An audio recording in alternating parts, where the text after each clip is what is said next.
ਜੇ ਮੈਂ ਵੇਖਾਂ ਅਮਲਾਂ ਵੱਲੇ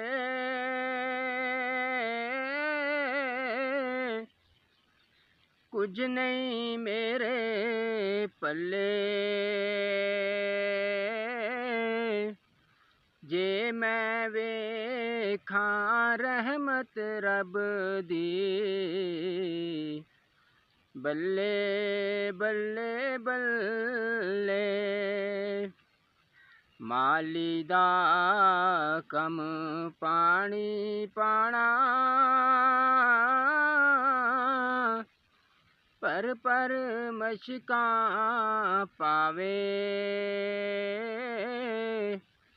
ਮਾਲਿਕ ਦਾ ਕੰਮ ਫੁੱਲ ਫਲ ਲਾਉਣਾ ਲਾਵੇ ਜਾਂ ਨਾ ਲਾਵੇ।